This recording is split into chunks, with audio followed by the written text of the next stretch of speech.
আসসালামু আলাইকুম ওয়া রাহমাতুল্লাহি ওয়া বারাকাতুহু। আলহামদুলিল্লাহি রাব্বিল আলামিন ওয়াস সালাতু ওয়াস সালামু আলা রাসূলিহিল কারীম ওয়া আলা আলিহি ওয়া সাহবিহি আজমাইন। আমরা আলোচনায় এক জায়গায় আলোচনা করছিলাম যে রাসূলুল্লাহ সাল্লাল্লাহু আলাইহি ওয়াসাল্লাম কিছু লোকের জন্য বলেছেন তারা আমাদের দলভুক্ত নয়, আমাদের দলভুক্ত নয়। তারা কারা কারা? আমরা বলেছিলাম যে আমরা পরপর দর্শে দেখব তারা কারা, যারা আমাদের দলভুক্ত নয়, অথচ তাদের নাম আমাদের মতো, তাদের খানা পিনা আমাদের মতো, লেবাস পোশাক আমাদের মতো, কিন্তু আমাদের দলভুক্ত নয়। তারা কারা? এক শ্রেণীর মানুষ আছে যারা কোরআন পড়ে, তার মানে কারা? আমাদের দলভুক্ত না, আমাদেরই লোক। তারা কোরআন পড়ে কিন্তু সাদা সিধা ভাবে, সুর পছন্দ করে না। কিছু মানুষ আছে সুর পছন্দ করে না। সুরেলা বক্তৃতা অনেকে পছন্দ করে, অনেকে পছন্দ করে না। গান গাওয়ার মতো এই কোন বক্তৃতা? সে যাই হোক, বক্তৃতা যা হবে হোক, কিন্তু আল্লাহর কোরআন পড়ার সময়ে আমাদেরকে সুর করতে হবে। অবশ্য অনেক বেসুরো মানুষ আছে যাদের গলা হ্যাঁ হ্যাঁ, তাদের সুর করতে গেলে বেসুর আরো খারাপ লাগে। তো তারা সুর পছন্দ করে না। আপনার সৌন্দর্য না থাকলে আপনি সৌন্দর্যকে হিংসা করবেন, আপনার রাগ হবে, ওপরের সৌন্দর্য দেখে রাগ হবে। তো এই বেসুরো কিছু লোক আছে যারা সুর পছন্দ করে না, কোরআন পড়ার সময়েও সুর করে না। কিন্তু আমাদের শরীয়ত বলছে যে কোরআন পড়ার সময়ে সুর করতে হবে। রাসূলুল্লাহ সাল্লাল্লাহু আলাইহি ওয়াসাল্লাম বলছেন, লাইসা মিন্না মান লাম ইয়াতাগান্না বিল কোরআন।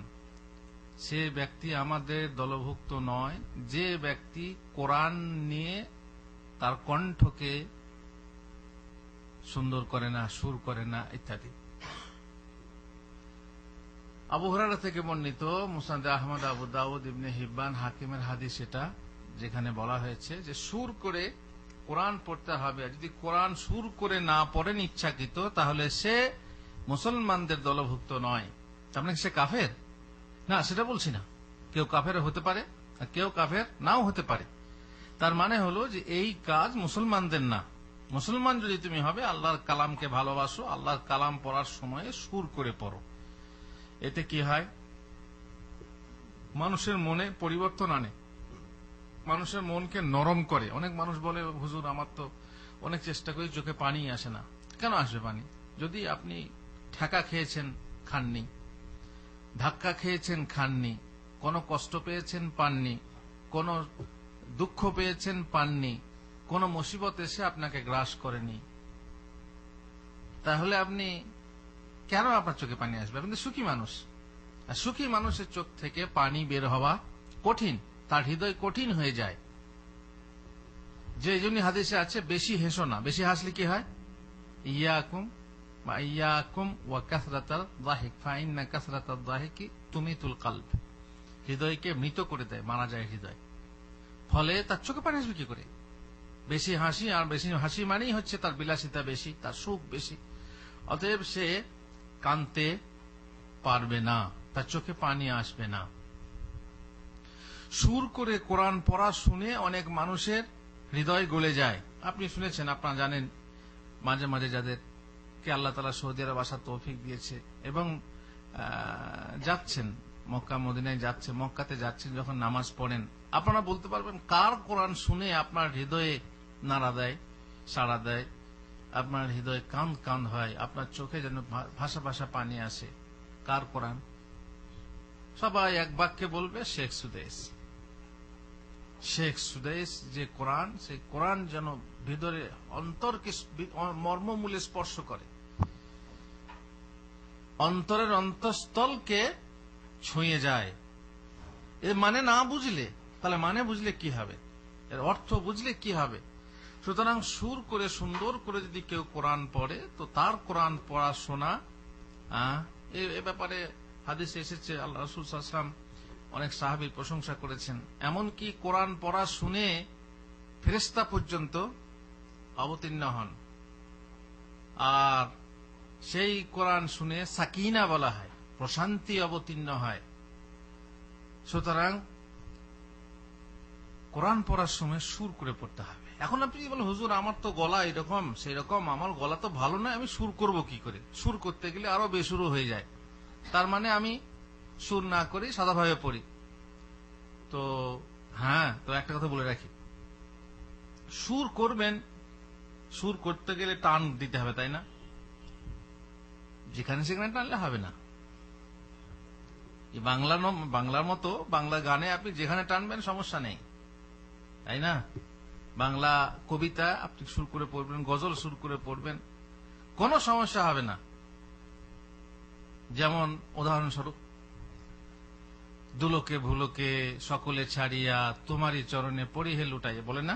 দুলোকে ভুলোকে সকলে ছাড়িয়া, এই বলে দুলোকে ভুলোকে সকলে ছাড়িয়া, সমস্যা আছে? আর যদি বলে দুলোকে ভুলোকে সকলে ছাড়িয়া, সমস্যা আছে? কোন সমস্যা নেই। কিন্তু আরবিতে তো চলবে না। আরবিতে যদি আপনি যেখানে সেখানে টান দেন ইচ্ছা মতো, এইটা চলবে না।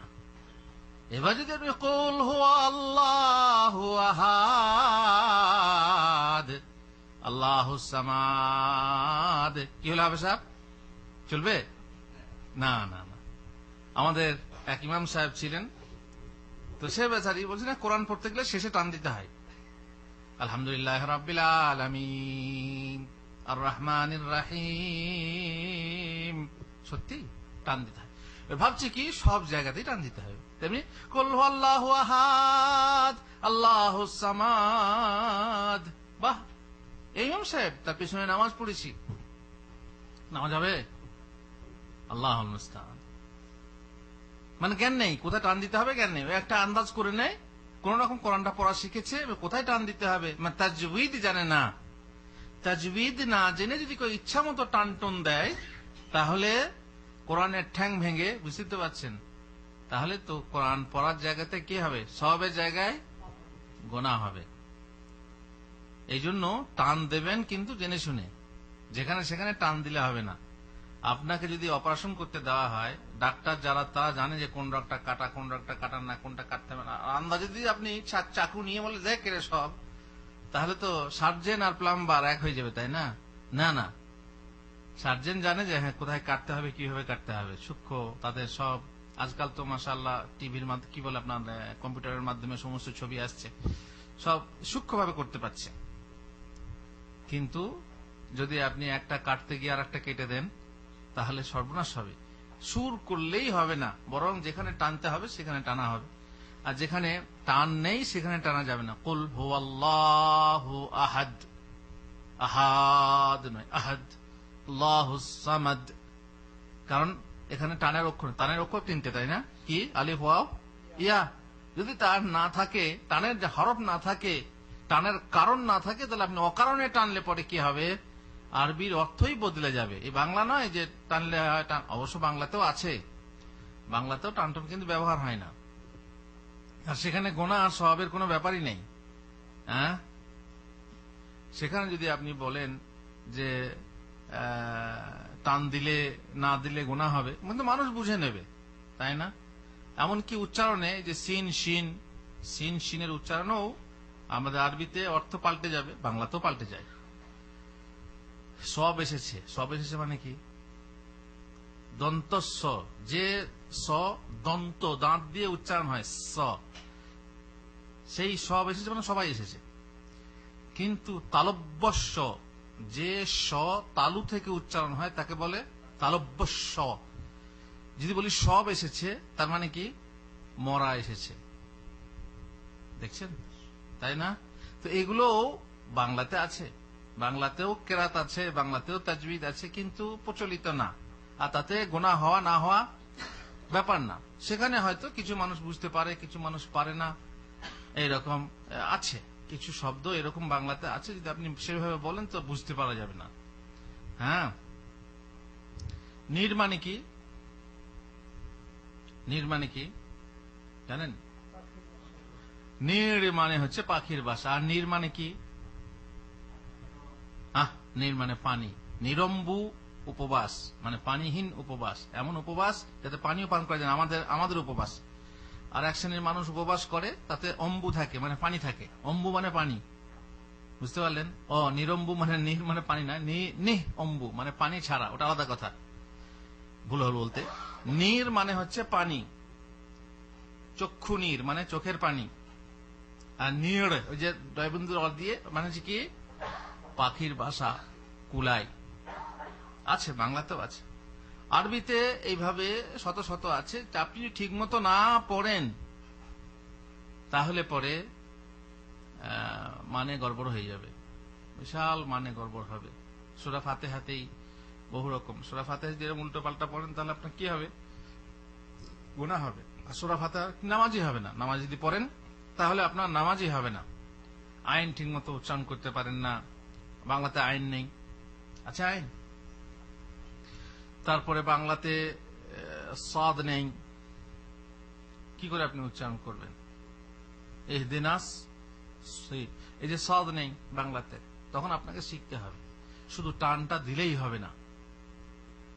গায়রিল মাগদুবি আলাইহিম ওয়ালাদ-দাল্লিন অনেকে পড়ে, আগা অনেকে পড়ে গায়রিল মাগদুবি আলাইহিম ওয়ালাদ-দাল্লিন, কারণ বাঙালি ওর তো না দাদ আছে আর না যা আছে, কি বুঝবে অত, বুঝতে পারছেন? এই জন্য আমার মাঝে মাঝে ঝগড়া হয় না, দাল্লিন না জাল্লিন, দাল্লিন আর জাল্লিনে ঝগড়া হয়, কিন্তু না দাল্লিন ঠিক আর না জাল্লিন ঠিক। সুতরাং শুধু টান দিলেই হবে না, বেসুরো গলা আপনি শুকনো করে পড়বেন তাও হবে না, সুর করে পড়তে হবে, কিন্তু সুরটা যেন সঠিকভাবে হয়, যেখানে সেখানে টান দিয়ে যেন সুর না হয়। আপনি ইমাম সাহেব মানুষ, তাজবিদ শেখেননি, ইমামতি করছেন গ্রামে আদাবনে শিয়ালদাজা, সেখানে কেউ জানে না আরবি, চলবে? চলবে। অনেকে বাংলা লেখাপড়া করে ইমামতি করছে, কোরআন শিখে নিয়েছে, কিন্তু যদি সেই গ্রামে আলেম থাকতো, আর সেই সব লোক সেই যে গ্রামে আলেম আছে টিকতে পারবে না, বুঝতে পারলেন? শুধু সামান্য একটা কারণ দেখেন, সেই গ্রাম থেকে ইমাম ছেড়ে চলে গেল, কারণটা কি? ওই যে নিল্লাজি জামা আমালাম ওয়া আদাদা পড়তো। তারপর আমি গেলাম, জিজ্ঞেস করলো আমাকে যে হুজুর কি করে পড়তে হবে? ওয়াইলুল লিকুল্লি হুমাজাতিল লুমাজার পর কি বলতে হবে? আল্লাজি বলতে হবে, নিল্লাজি বলতে হবে। আমি বললাম যে যদি স্টপ করে তাহলে আল্লাজি বলতে হবে, স্টপ না করলে নিল্লাজি বলতে হবে। এইটা নিয়ে বাস লেগে গেল। হ্যাঁ, তো আপনি কিছুই জানেন না, আপনি ইমামতি করছেন, এই সেই বড় হুজুর বলেছেন বা মদিনার হুজুর বলছেন আল্লাজি পড়তে হবে, আপনি নিল্লাজি পড়েন। বাস প্রেস্টিজে লেগে গেছে, প্রেস্টিজে লেগে গেছে। দিয়ে আরব পার্টি পিছনে লেগেছে, এই সেই করে সে মসজিদই ছেড়ে দিল। ওদের সুবিধা কোথায়? যেখানে পেছনে কেউ ভুল ধরার নেই, সেখানে তাদের ঠিক মানে ভালোভাবে তাদের আপনার নখ গেড়ে আছে। আল্লাহুল মুস্তাআন। পাবলিক বুঝতে পারবে না। কোন হাফেজ যারা তাজবিদ পড়েছে তারা যদি তার পেছনে নামাজ পড়ে তাহলেই বুঝতে পারবে যে হ্যাঁ এর পুকুরে কতটা পানি। তো যাই হোক, যেখানে সেখানে শুনবে। এখন যদি আপনি প্রশ্ন করেন হুজুর আমার গলা ভালো না, তাহলে আমি কি করব? শুনুন একটি হাদিস। ইবনে আবি মুলাইকা বলছেন, ওবাইদুল্লাহ বিন আবি ইয়াজিদ রাদিয়াল্লাহু আনহুমা, তিনি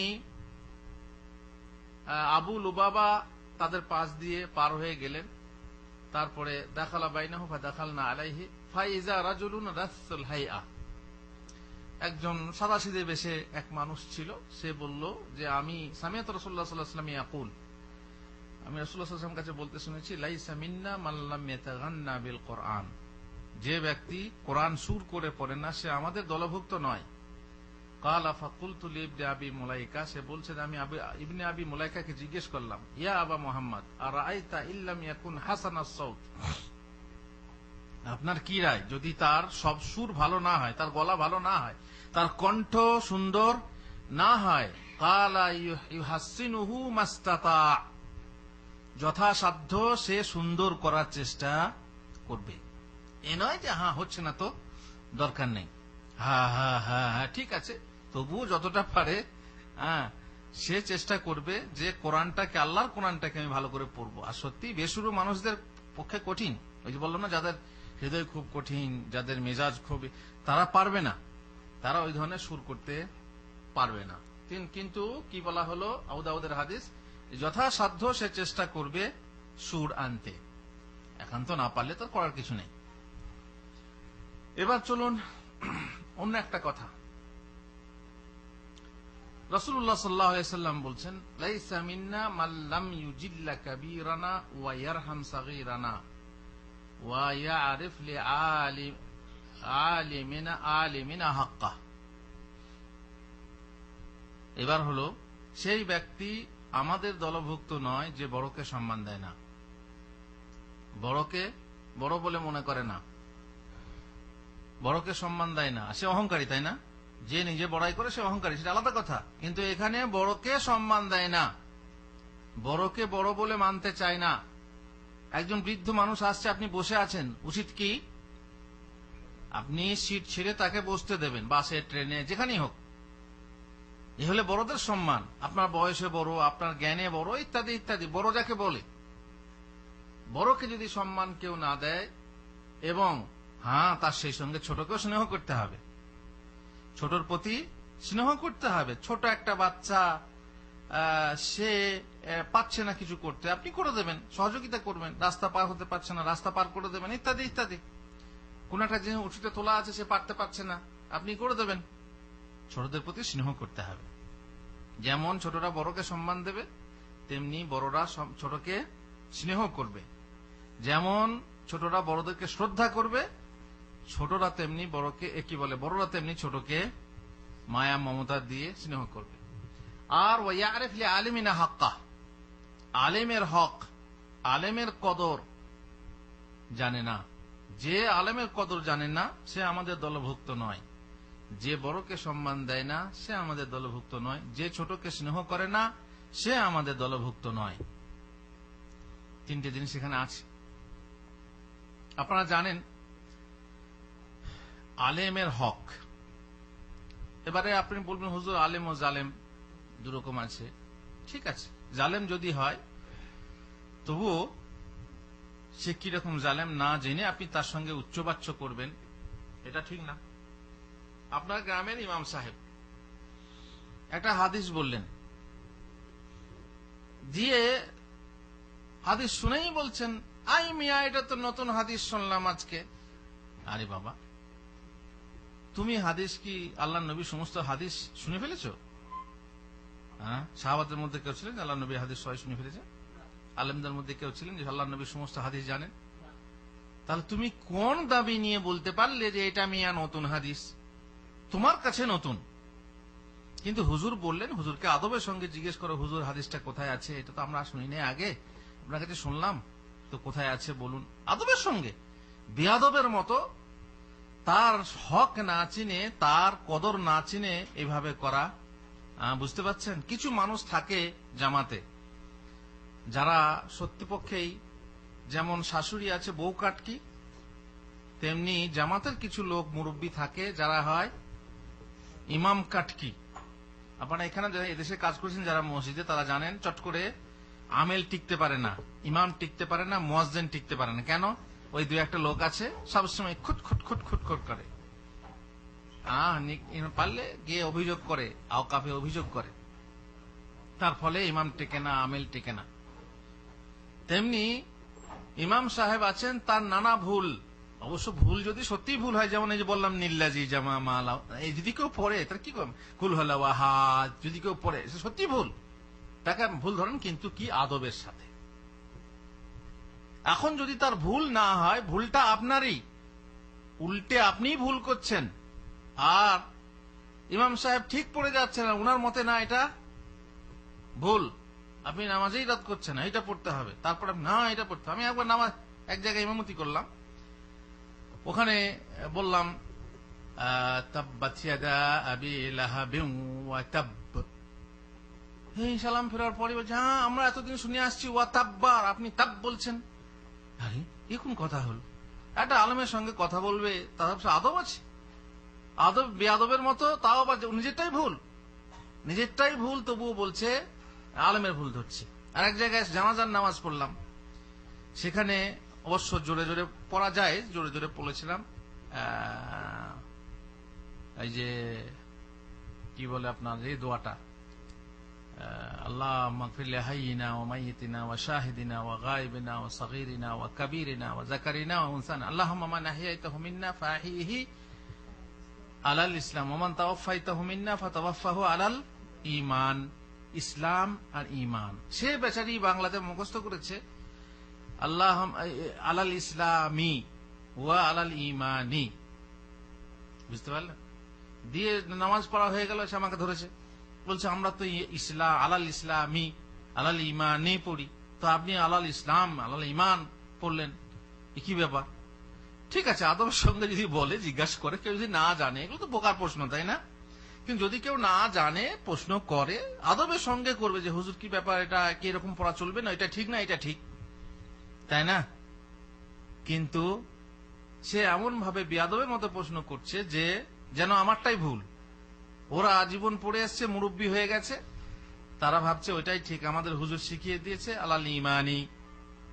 আমি বললাম দেখুন, আলাল ঈমানে বলবেন, আমি আমারটা যুক্তি দিচ্ছি, আমি যেটা পড়লাম এটাই ঠিক। আরবি ভাষার নিয়ম হচ্ছে শেষকালে স্টপ করলে পরে জেদ যাবার পড়া হয় না। আপনি কোরআন পড়লেও বুঝতে পারবেন। আপনি তো ইমাম সাহেবের পেছনে নামাজ পড়েন, প্রত্যেক ইমাম সাহেব বলে আলহামদুলিল্লাহ রাব্বিল আলামিন, না আলামিনা বলে, বলছে না আলামিন, ওখানে আলামিন আছে, না আলামিনা আছে, দেখবেন কোরআন শরীফ খুলে দেখবেন আলামিনা আছে। আর রহমানির রাহিম দেখবেন ওখানে লেখা আছে আর রহমানির রাহিমি। যদি আপনি বলেন আলামিনা পড়তে হবে, রাহিমি পড়তে হবে, তাহলে এখানেও আলাল ইসলামি ও আলাল ঈমানি পড়তে হবে। ভারী মুশকিল, না জানা এক কঠিন রোগ। কিন্তু সেই না জানাটাকে নিয়ে যদি আপনি কারোর সামনে এমন বোকার মতো প্রশ্ন করেন, বরং নিজের ভুলটাকে আপনি এমন ভাবে একজন আলেমের সাথে তর্কতে জড়িয়ে যান ভুলটাকে সাথে নিয়ে, তাহলে পরে তো খুব দুঃখের কথা, খুব দুঃখের কথা। একবার ইমামতি করতে গিয়ে বললাম যে আপনারা কাতার সোজা করেন, এটা আরবিতে বলেন এখানে ইস্তাউ বলে না, ইস্তাউ ইতাদিলু আসাউ সুফুফাকুম ফাইন্না ইতমাম আস-সাফফি আও সুফুফি মিন তামামিস সালাহ। আমি এটা বাংলাতে বললাম, কাতার সোজা করে নিন, কাঁধে কাঁধ মিলিয়ে নিন, পায়ে পা মিলিয়ে নিন, কারণ কাতার সোজা করা হচ্ছে নামাজের পূর্ণাংশ। চট করে ওই সময় নামাজ শুরু করার আগেই বলে দিল, এতো কোনদিন শুনে নাই যে কাতার সোজা করলে তবে নামাজ পূর্ণ হবে। আমার দেখুন, বহু কথাই আপনারা শোনেননি বা শুনেছেন, খেয়াল করেননি, এটা হাদিসে আছে। এই তো আপনি গামছা গায়ে দিয়ে, অবশ্য পাড়া গ্রাম, চাষি মানুষ, গামছা গায়ে দিয়ে নামাজ পড়ছেন, তো গামছাটা মাথায় নিয়েছেন আর পেটটা বেরিয়ে রয়েছে। এটাও তো বলা হয়েছে যে পেট বার করে নামাজ পড়া হবে না, কাঁধ বার করে নামাজ পড়া নিষেধ করা হয়েছে, তাহলে পেটটা কি করে বের করা হবে? আর মাথাটা ঢেকেছেন, তাই না? মাথাটা ঢেকেছে, কেন মাথা ঢেকে নামাজ পড়তে হয়? আচ্ছা নামাজ পড়ুন, নামাজ পড়ুন, আরে নামাজ পড়ুন কি? তার মিটার গরম হয়ে গেছে, ভুল ধরা হয়ে গেল, আবার তাকে ব্যক্তিগতভাবে ভুল ধরা হলো, হ্যাঁ মিটার গরম হয়ে গেছে। পেটটা বার করে মাথাটা ঢেকেছো যখন বললাম, তখনও মিটার গরম হয়ে গেছে, হ্যাঁ নামাজ পড়ুন। এই হচ্ছে যাদের নিয়ে কাজ, আল্লাহ মুস্তাআন। এই কাজ যে করা কঠিন, আপনার মনে আছে ওখানে প্রশ্ন করেছিলাম ওই যে বাইজি সাহেবকে, যে পানি মে আগ লাগানা হ্যাঁ মুশকিল, हाँ दरिया में बहती हुई दरिया को फिराना है मुश्किल, मुश्किल तो है मगर इतना नहीं जितना बिगड़ी हुई कौम को फिराना है मुश्किल। এই জাত যে বিগড়ে আছে, একজন পুরনো বাপদাদাদের যে ধরে আছে আঁকড়ে, এইটাকে সংশোধন করা বিশাল কঠিন। বলতে যান সে গাছ থেকে পড়বে, একদম বিশ্বাসই করবে না যে এটা কি করে হতে পারে। ঠিক আছে, কিভাবে হতে পারে সেটা প্রশ্ন হলো যে প্রথম রমজান, তো কি করা যায়? হ্যাঁ মৌলী সাহেব, সেহরির সময় উঠাইতে হবে, বলতে হবে যে সেহরির সময় হয়েছে, আপনারা সেহরি খেয়ে নেন। আমি দেখুন, এই শ্রেণীর কথা তো ইসলামে নেই যে সেহরির সময় উঠাইতে হবে। আল্লাহ নবী সাল্লাল্লাহু আলাইহি ওয়াসাল্লাম একটা ব্যবস্থা দিয়েছেন, আজান দিতে বলেছেন, আজান দেওয়ার ব্যবস্থা আছে। আল্লাহ নবী দুটো মুয়াজ্জিন ছিলেন, দুই মুয়াজ্জিন দুই সময় আজান দিতেন, তো আজান দিই বাস। কি কথা, সেহরির সময় আজান, এবার কি কথা হলো, ফজরের আগে আবার আজান, হ্যাঁ এখন কথায় নতুন হাদিস, এই সে লেগে গেল জামাতে।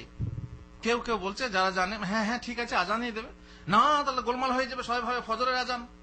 আমরা গোলমাল হবে না, আপনার তো একটা জামাতে আছেন, একটা গ্রামে আছেন, আজান যখন অমুক দেবে তখন জানবেন যে ফজরের আজান, কি বলে তাহাজ্জুদ বা সেহরির আজান। আর অমুক যখন দেবে তখন জানবেন যে ফজরের আজান, তাহলে মিটে গেল। না না, গোলমাল হবে, এসব চলবে না। হ্যাঁ, তা এটাও পার্থক্য আছে, সালাতু খায়রুম মিনান নাওমের পার্থক্য আছে। কিন্তু অত যদি খেয়াল না করতে পারে, হয়তো ঘুমিয়ে ঘুরে আজানটা শুনবে না, প্রথম আজানটা, ফজরের আজান তো গড়বড় হবে না, গড়বড় হবে প্রথমটা নিয়ে কতক্ষণ অপেক্ষা করবে, নিয়ে শুনবে যে সালাতু খায়রুম মিনান নাওম বলছি কিনা, ও প্রথমেই গালি দিতে শুরু করবে। আল্লাহ, এই মাথা খারাপ হয়ে গেছে ইমামের, মোল্লাজির মাথা খারাপ হয়ে গেছে। ইমাম বলে না, মোল্লা বলে, কি বলে, আরো সব কত রকম খারাপ নাম আছে। হ্যাঁ, মোল্লা, মুন্সি, আর কি কি তুচ্ছ ভরে এরা শিক্ষিত লোক হয়েও আলেম ওলামাকে তারা তুচ্ছট করে। তবে আপ বলতে পারেন যে তারা ওই রকম আলেম নয় হুজুর, ঠিক আছে, তবু তো সম্মান আছে। আপনি তার পিছনে কি নামাজ পড়ছেন, তার মানে কি সে আপনার থেকে নিশ্চয়ই সম্মানিত, সে আপনার থেকে বেশি বড়, তাই আপনি তাকে আগে বাড়িয়ে দিচ্ছেন। তারপর আপনি তাকে এইভাবে কথা বলবেন মোল্লা তুচ্ছ করে। হ্যাঁ না, মোল্লাজি, আরে জোহরের সময় আজান হচ্ছে, বুঝলেন, জোহরের সময় আজান হচ্ছে, সে বেচারি কোনো কাজে ফেঁসে আছে, সে নামাজি মানুষ, তো চাচ্ছে যে আর একটু সময় পেলে পরে আমার কাজটা হয়ে যায়। যেমনি আজান হলো, হ্যাঁ দেখ মোল্লাকে খিদে লেগে গেছে, আজান শুরু করে দিল। তার মানে কি বলুন তো, ওই যে পাড়া গ্রামে সাধারণত জামাতেও আছে, আজান হলে জোহরের পর ভাত আসে, তো এর উদ্দেশ্য কি যে আজান দিয়ে দিল, আজান হয়ে নামাজ হলেই ভাত আসবে, তাই তাড়াতাড়ি আজান দিয়ে দিল, তার মানে সময়ের আগে আজান দিল, তাই নাকি? আরে বেকুফ, এত বড় কথা তুমি বলছো মোল্লার জন্য? কোথায় আলেমদের সম্মান? আলেমদের সম্মান কোথায়? মর্যাদা কোথায়? আপনি বিশ্বাস করবেন না, আলেমদের মর্যাদা অবশ্য জানেন না, আপনারা শুনেছেন নিশ্চয়ই এমন একটা গল্প, যে গল্পটা আমাকে বলতে খুব ভালো লাগে, আর আপনারা অনেক শুনেছেন, অনেকে শুনে হাসে, অনেকে খারাপ ভাবতে পারে। অবশ্য গল্পটা আমি লিখেছি বড় হওয়ার স্বপ্নে বইটাতে। আমার এক বন্ধুর কাছে গল্পটা শোনা, যাই না সত্য মিথ্যা আল্লাহ জানে। আলেমের কদর, আলেমের সম্মান সবাই করে। দেখবেন গ্রামের যারা পাড়া গ্রামের মানুষ তারা জানেন, আপনার পেঁপে গাছে প্রথম পেঁপে ধরেছে, পেকেছে, সে পেঁপেটা কাকে দেবেন আগে? হুজুরকে দেবেন। আর যাদের পীর সাহেব তাদের পীর সাহেবকে দেবে। কিন্তু আলেমের একটা সম্মান আছে বলে আলেমকে দেয়। আপনার গাছে আম পেকেছে, প্রথম আম, পাকা আম, পেয়ারা পেকেছে, পেয়ারা বুঝেন তো আপনারা, প্রথম পেয়ারা হুজুরকে দেবেন, ডাব হুজুরকে দেবেন, এটা আছে। কিছু মানুষ আছে, আর কিছু মানুষ আছে এদের প্রতি জ্বালা। তো এক বাড়ি থেকে এরকম আলেমের জন্য, মসজিদের জন্য কিছুই আসতো না, হুজুরের জন্য পালি পর্যন্ত যে খাবার দিতে হবে তাতেও মানে আগ্রহ দেখাতো না। তো একদিন সেই বাড়ি থেকে একটা ছোট্ট মেয়ে, বোধহয় 6 বছর কি 7 বছরের একটা মেয়ে, মাটির হাঁড়ি করে দুধ নিয়ে এসেছে। হ্যাঁ, আবার পড়তে আসে মেয়েরা, জানেন ছোট ছোট মেয়েরা মসজিদে পড়তে আসে, সেই হিসাবে সব বাড়ি থেকেই আসে যে কোরআনটা কোন রকম শিখলে হয়। তো দুধ নিয়ে এসেছে মাটির হাঁড়িতে। ইমাম সাহেব বলছেন, কিরে তো কার বাড়ি থেকে এসছিস? বলছে ওই অমুকের বাড়ি থেকে। হ্যাঁ, তো কি ব্যাপার, কি নিয়ে আসছিস? ওই যে দুধ নিয়ে এসেছি। দুধ তো বাড়ি থেকে তো কিছুই আসে না, তো হঠাৎ করে দুধ নিয়ে এলি কেন? ওই যে ওই দুধটা রাখা ছিল, নিয়ে কুকুরে মুখ দিয়ে দিয়েছিল, তো নিয়ে দাদি বলল মৌলী সাহেবকে দিয়ে আসকা। আরে কোন কথা, কুকুরে মুখ দিয়ে সেই দুধ মৌলী সাহেব দিতে বললো? হ্যাঁ, কোথায়? মাটির হাঁড়ি তো ধম করে সামনে মেরে দিল, হ্যাঁ ফেরে গেল, দুধ সব ছিটকে গেল। তখন মেয়েটা কাঁদলে, করে কাঁদছিস কেন? আমাদের মাটির হাঁড়িটা ভেঙে দিল। মাটির হাঁড়ি ভেঙে কে? তো কুকুরে মুখ দিয়ে দুধ নিয়ে আসছিস, আবার তুই কাঁদছিস? তো বলছে আমাকে দাদি গাল দেবে। কেন গাল দেবে? বলছে ওই হাঁড়িতে আমার দাদি ডেলি রাতে মুতে। সর্বনাশ, আল্লাহ মুস্তাআন। এটা বাড়াবাড়ি, তাই না? জানি না, আমি বলি, কেননা আলেমদের মানে কিছু লোকের কাছে আলেমদের, হুজুরদের, মোল্লাদের কেমন সম্মান এটা পরিস্ফুট। কিছু মানুষের কাছে একদম তুচ্ছ, মোল্লা কোনো পাত্তাই দেয় না।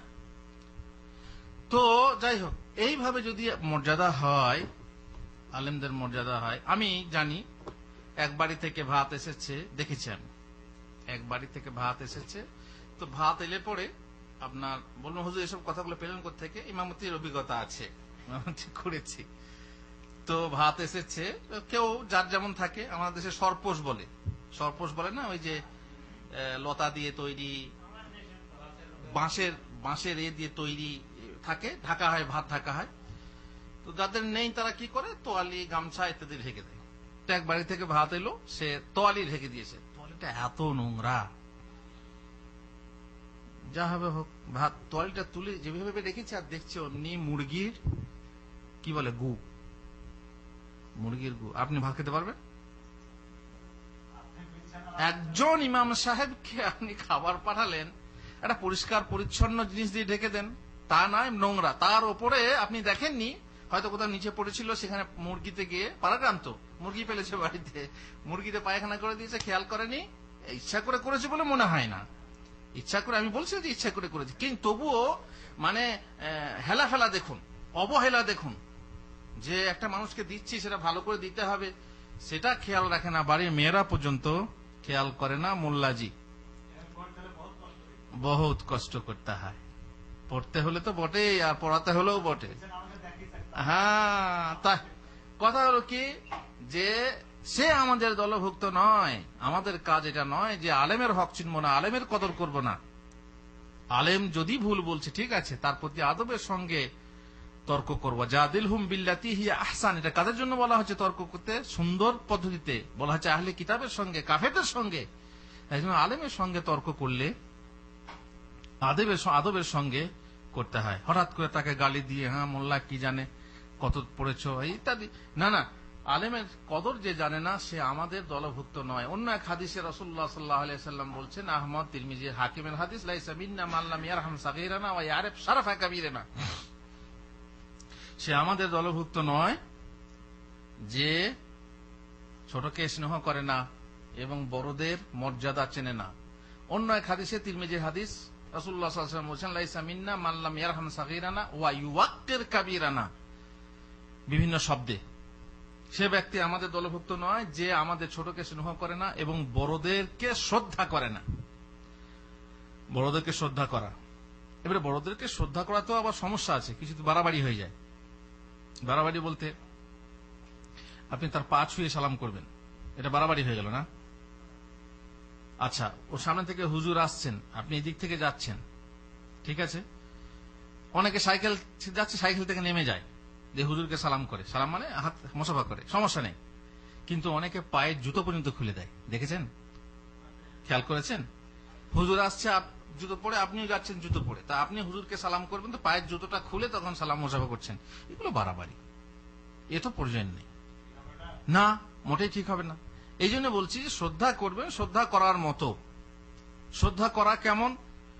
যেমন একদিন বলছিলাম, ওই যে যদি আপনি কোনো ভুল করছেন, সেই ভুল তার সামনে করবেন না। আপনি সিগারেট খান, তার সামনে খাবেন না, সিগারেট খাওয়া তো হারাম, তাই না? এ তো হুজুরকে লোক দেখানি হলো, কিন্তু তবুও মনে হচ্ছে যে আপনি তাকে শ্রদ্ধা করছেন, তাকে শ্রদ্ধা করছেন। যেমন মেয়েরা করে, হুজুর এলে পরে মাথায় কাপড় নেয়, এটা শ্রদ্ধা, এটা শ্রদ্ধা, এটা পর্দা না যে হুজুরকে দেখে পর্দা করতে হয়, এটা ওর উদ্দেশ্য না। উদ্দেশ্যটা কি? শ্রদ্ধা। যেমন মেয়েরা আজানের সময় মাথায় কাপড় নেয়, তাই না?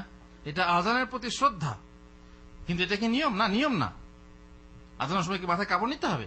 না না না, এটা একটা শ্রদ্ধা, ওরা মনে করে যে শ্রদ্ধা করা হচ্ছে। যেমন ওই যে বললাম, একবার বলছিলাম, কোন এক রাজনৈতিক পার্টি নেতা যাচ্ছিল মসজিদের পাশ দিয়ে, আজান শুরু হলো, বলে গাড়ি থামাও, আজান শেষ হলো তা বলে গাড়ি চালাও। কেন? বলছে আজানকে শ্রদ্ধা করলাম। সে অমুসলিম যাতে করে লোকে, মুসলিমরা তাকে ভোট দেয়। যেমন ইফতারি পার্টি করছে, বুঝতে পারছেন, এই অবস্থা। শ্রদ্ধা বেশ ঠিক আছে, কিন্তু বাড়াবাড়ি, শ্রদ্ধাতে বাড়াবাড়ি করা কিংবা লোক দেখানি শ্রদ্ধাতে কোনো দাম নেই। মোট কথা, বড়কে সম্মান দিতে হবে, শ্রদ্ধা করতে হবে যেভাবে। বড়র সঙ্গে উচ্চবাচ্য করা যাবে না, উচ্চ স্বরে কথা বলা যাবে না, তাদেরকে ছিনঘিন করা যাবে না। আগো কি হলো, কি এটা কে করতে বললো? ওই যে মুরব্বী বলেছে। তার উদ্দেশ্য কি? মুরব্বী বলেছে মানে কি? আব্বা বলেছে। আব্বা বললে না, বাপ বলবেন না, আব্বা বলবেন না, কি বলবে? মুরব্বী। মানে এই যে একসঙ্গে থাকলে তাদের প্রতি শ্রদ্ধা কমে যায়, কিন্তু শ্রদ্ধাটা কমে গেলেও এই পরিমাণ হওয়া উচিত না যে তার নামটাও আপনি, তার এটাও আপনি উচ্চারণ করবেন না। বুঝতে পারছেন? এইভাবে কথার জন্য বলি, যেমন যদি হেলাল হেলাল বলে একজন আলেম আছে, ঠিক আছে, একজন বললো আচ্ছা এই কথাটা কে বলেছে রে, তখন যদি শ্রদ্ধা থাকে তো বলবে মৌলানা হেলাল বলেছেন, আর যদি শ্রদ্ধা না থাকলে হেলাল মৌলভী বলেছে। পার্থক্য নেই, কথা দুটো পার্থক্য আছে। মৌলানা হেলাল বলেছেন আর হেলাল মৌলভী বলেছে, তাই না? আপনাদের দেশে বলে মৌলভী বলে না, হুজুর বলে, তাই না? বলে, দুবি মৌলভীও বলে। তাহলে বোঝা গেল যে আপনার হেলাল মৌলভী বলেছে, এটাতে কি রয়েছে? অশ্রদ্ধা, অশ্রদ্ধা রয়েছে। আপনি যদি যেমন ভাবে শ্রদ্ধা করতে জানেন, মৌলভী সাহেব বলতে পারেন হেলাল মৌলভী সাহেব বলেছেন, এটা তো শ্রদ্ধা আছে, কিন্তু হেলাল মৌলভী বলেছে, এটাতে আপনার অশ্রদ্ধা রয়েছে, ঘৃণা ভাব রয়েছে, তুচ্ছ ভাব রয়েছে, এটা শ্রদ্ধা করা হলো না। সুতরাং শ্রদ্ধা না করলে জানতে হবে তার মধ্যে ইসলামী আদব নেই, ইসলামী চরিত্র নেই। এই জন্যই বলা হয়েছে সে আমাদের দলভুক্ত নয়, যে আমাদের আলেমের কদর চেনে না, বড়কে সম্মান করে না, আব্বা দাদা এদের সম্মান করা উচিত না, এরা মুরব্বী মানুষ। আপনার থেকে বয়সে যারা বড় তাদেরকে আপনি সম্মান করবেন, চাহে আপন দাদা হোক কিংবা অন্য কেউ হোক। বড় মানুষ, উচ্চ মানুষ দেখেছেন, তাকে আপনি সালাম করবেন, মাথা চুম্বন দেবেন। আমাদের দেশে মাথা চুম্বন দেওয়ার রেওয়াজ নেই, হাত চুম্বন দেওয়ার রেওয়াজ নেই, হ্যাঁ, খালি পা চুম্বন দেওয়া বা পা ছুঁয়ে সালাম করা, যেহেতু প্রতিবেশীদের আছে তাই দেখা দেখিতে আমাদেরও দিতে হয়। কিন্তু দাদা আপনার গিয়ে সালাম করবেন, হাতে ধরে হাতটাকে নিয়ে চুমা দেবেন কিংবা তার মাথা চুম্বন করবেন, কত খুশি হবে, সেটা পারবেন না। শাশুড়ির পা না ছুঁয়ে আপনি গিয়ে মাথায় ছি ছি ছি ছি, শাশুড়ির মাথা বা চুম্বন দেওয়া হয়, ছি ছি। মায়ের মাথায় চুম্বন দেবে, ছিচি হয়ে গেল, কারণ পরিবেশে ছিচি আছে, এটাতে সমস্যা নেই। মোসাফা করবো, শাশুড়ির হাত ধরবো, এ হুজুর কি কন আপনি, পরিবেশে নেই। মায়ের হাত ধরলে সমস্যা আছে? মায়ের হাত নিয়ে চুম্বন দেবেন, মাথা চুম্বন দেবেন, ওটা তো সমস্যা নাই, কিন্তু পরিবেশ আপনাকে শিখিয়েছে। এই জন্য পরিবেশ হচ্ছে বড় শিক্ষক। পরিবেশ থেকে যে মানুষ শিক্ষা পায়, স্কুল থেকে তা পায় না। পরিবেশ হচ্ছে বিশাল বড় শিক্ষক। সুতরাং খেয়াল রাখতে হবে যেন আমরা বড়দেরকে শ্রদ্ধা করার যে নিয়ম আছে সেই নিয়মে শ্রদ্ধা করি, এবং সেই নিয়ম যেন বাড়াবাড়ি না করি। এবারে তাকে শ্রদ্ধা করতে গিয়ে পা ছুবো, পা চুম্বন করবো না, এসব না। অন্য একটা প্রসঙ্গে যাই, সেটা হলো, এটা বলি শেষ করবো ইনশাআল্লাহ। সাপ মারা, বিশেষ করে বিষধর সাপ মারা কেমন? এটা একটা প্রাণী হত্যা। প্রাণী হত্যা যেটা ইসলামে জায়েজ করেছে, আমরা সেটা মানি এবং প্রাণী হত্যা করি, প্রাণী খাই, যেমন গরু, ছাগল, যেটা আল্লাহ হালাল করেছে। কিন্তু যেটাকে আমাদের জন্য হারাম করেছেন অথবা হালাল করেছেন, সেটাকে খাবো না, ফালতু মারলাম। আপনার হাতে বন্দুক আছে, এই পাখি মেরে বেড়াচ্ছেন, খাবেন না, ওই মরে পড়ে থাকবে, এটা কি? হারাম। কিন্তু বিষধর কোন জিনিস হলে পরে, যেটা মানুষের দুশ্মন, মানুষের ক্ষতি করবে, অথচ মানুষের জন্য সকল কিছু সৃষ্টি হয়েছে, হল্লাজি খালাকালাকুম মাহফিল আরদি জামিয়া, মানুষের জন্য সৃষ্টি করা হয়েছে। এখন মানুষের যদি কোনো প্রাণী ক্ষতি করে, তাহলে তাকে কি করো? হত্যা করো। এটা খামাকা হত্যা করা না, খামাকা হত্যা করা না, মানুষকে বাঁচাবার জন্য হত্যা করা। তার কারণ তার প্রাণটা মানুষের প্রাণ থেকে বেশি উৎকৃষ্ট না, বরং তার প্রাণ থেকে মানুষের প্রাণই হচ্ছে উৎকৃষ্ট। অতএব মানুষের প্রাণ বাঁচাতে হিংস্র জন্তুকে হত্যা করো, এর অনুমতি আছে। যেমন সাপ মারা। অবশ্য সাপ কিছু আছে বিষধর, কিছু আছে বিষহীন। যার বিষ নেই তাকে হত্যা করার কোনো মানে হয় না। কিন্তু আপনি যদি না চিনেন যেটা বিষধর না বিষধর নয়, তাহলে আপনি কি করবেন? আপনি হত্যা করতে পারেন, কিন্তু এখানে আদেশ আছে যে হত্যা করো, বিষধর সাপ দেখলে হত্যা করো, এই আদেশ এখানেও বলা হয়েছে। রাসূলুল্লাহ সাল্লাল্লাহু আলাইহি সাল্লাম বলছেন, উকতুলুল হাইয়াত কুল্লাহুন, সমস্ত সাপকে হত্যা করো, ফামান খাফা সারাহুন্না ফালাইসা মিন্না, যে তাদের মানে বিদ্রোহী হওয়াকে বা ছুটে এসে রাগকে, ক্ষোভকে এসে দংশন করবে, ভয় করবে, সে আমাদের দলভুক্ত নয়। সাপ দেখলে কি করো? মেরে ফেলো, কেননা সে মানুষের দুশ্মন। এটা হচ্ছে আবু দাউদ নাসাইর হাদিস, ইবনে মাসউদ থেকে বর্ণিত। অন্য এক বর্ণনায় আছে, মান রাআ হাইয়াতান ফালাম ইয়াকতুলহা মাখাফাতা তালাবিহা ফালাইসা মিন্না, যে ব্যক্তি সাপ দেখলো এবং কামড়ে দেবে, দংশন করবে, এ ভয়ে তাকে হত্যা করলো না, সে আমাদের দলভুক্ত নয়।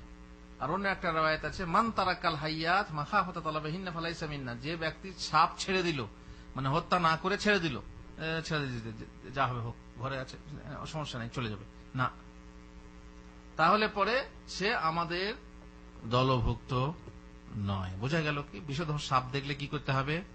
মেরে ফেলতে হবে। তবে সাবধান, ঘরে যদি কোনো সাপ দেখেন তাহলে ঘরের সাপকে চট করে মারবেন না। কেন? কারণ কিছু কিছু জিন সাপের আকার ধরে আপনার ঘরে বাস করতে পারে, সেই ক্ষেত্রে তাকে 3 দিন সতর্ক করতে হবে। জিন হয়তো সরে যাও, না হয় তোমাকে হত্যা করবো। যদি না শোনে আর বারবার আপনি দেখেন যে সাপটা ঘর ঢোকা বার করছে, তাহলে পরে আপনি তাকে হত্যা করে ফেলুন। কারণ নবী সাল্লাল্লাহু আলাইহি ওয়াসাল্লামের যুগে এক যুবক নতুন বিয়ে করে খন্দক খুঁড়তে গিয়েছিলেন সাহাবী। তারপরে কোনো কাজের জন্য বা যাই হোক খাবার জন্য কিছুর জন্য বাড়িতে ফিরে এলো, তখন দেখছে বউ, নতুন বউ, দেখেন গায়রাত, দেখেন গায়রাত কাকে বলে? বউয়ের প্রতি একটা ঈর্ষা। আপনি বাড়িতে এলেন, দেখলেন বউ বাড়িতে নেই, আধ ঘন্টা পর এলো, কি গো কোথায় গেছিলে? ওই দোকানে গেছিলাম। ও আচ্ছা ঠিক আছে। এই একটা বেপর্দা একবারে, হ্যাঁ খালি বুকের উপরে কাপড়টা আছে, বাকি সব ফাঁকা, মাফি মুশকিল। সালাম সাথে যাচ্ছে, হ্যাঁ হুজুর, সালাম আলাইকুম হুজুর, কেমন আছেন? এটা আমার বউ। মাশাআল্লাহ, বউয়ের সাথে পরিচয় করাচ্ছে আর কি, দেখাচ্ছে যে আমার কত সুন্দরী বউ পেয়েছি। এরকমও লোক আছে। আর এই লোক যে বাড়িতে এসে দেখলো তার নতুন বউ ঘর ছেড়ে বাড়ির দরজাতে এসে দাঁড়িয়ে আছে, হাতে ছিল বর্ষা, বর্ষা তুলে তাকে মারতে যাচ্ছে। তুমি বাড়ির বাইরে কেন? বাড়ির বাইরে কেন? এখন হয়তো অনেক মহিলা বলবে হুজুর তো মহিলা বিদ্বেষী, নারী বিদ্বেষী। হ্যাঁ, ওই যে আপনাদের রুমানা মঞ্জুর না রোমান মঞ্জুর কি একটা মেয়েকে যে চর মেরেছিল স্বামী, যে মোল্লাদের দোষ দিচ্ছিল, বলছে ইসলামে মারার অধিকার আছে, এর মোল্লারা অধিকার দিয়ে আমাদের নারীর অধিকার ক্ষুণ্ণ করেছে, ইত্যাদি ইত্যাদি। না না, আমি তা বলছি না। মেয়ে মানে তো সব মেয়ে খারাপ না, আমি মেয়ের বদনাম করছি, মেয়েদের বদনাম করছি। আমার মাও মেয়ে, আমার মেয়েও মেয়ে, আমার বোনও মেয়ে, সবারই বদনাম করছি। আয়েশা, ফাতেমা, খাদিজা, আসিয়া সবাই মেয়ে, মেয়েদের বদনাম কোথায় করলাম? কিছু শ্রেণীর, মানে এক শ্রেণীর মেয়েদের কথা বলছি। তো যদি বেপর্দা হয় তাহলে, বেপর্দা এখানে বাইরে দাঁড়িয়ে আছো, নেজা কি বলেকে আপনার বর্ষা নিয়ে মারতে যাচ্ছে, তখন সেই মহিলা বলছে এ আব্দুল্লাহ তাড়াহুড়ো করো না, ভিতরে গিয়ে দেখো কেন আমি বাইরে আছি। তারপরে ভিতরে গিয়ে দেখছে তার বিছানার উপরে একটা বিশাল সাপ ওই যে চক্করে বেঁধে শুয়ে আছে। হে তাড়াহুড়ো করে ওই বর্ষাটাকে দিল গেঁথে, যেমনি গাঁথলো তেমনি, বরং গেঁথে নিয়ে তারপর দেওয়ালাই ভাবে গেঁথে দিল, যেমনি গাঁথলো আর অমনি তখন একটা এমন লাফ দিল সাপটা যে সে ওই গাঁথা নিয়েই লোকটাকে জড়িয়ে ধরলো এবং শেষকালে ধস্তাধস্তি করতে করতে সাহাবারা বলছেন জানি না যে কে আগে মরল, সাপটা মারা গেল কিন্তু যুবকও মারা গেল। তখনই রাসূলুল্লাহ সাল্লাল্লাহু আলাইহি ওয়াসাল্লাম খবর গেলেন, বললেন যে তোমাদের ঘরে যদি কারো সাপ থাকে, কারণ উনি বুঝতে পারলেন যে এটা সাপ নয়, সাপের আকারে জিন। অতএব 3 দিন তাকে সময় দেবে, অথবা 3 বার সময় দিয়ে তাকে, সে যদি না সরে যায় তখন তাকে তোমরা হত্যা করতে পারবে, যাতে করে নিজের ক্ষতি নিজে না হয়। যেমন গর্তে পেশাব করতে নিষেধ করে, তাই না? কেন?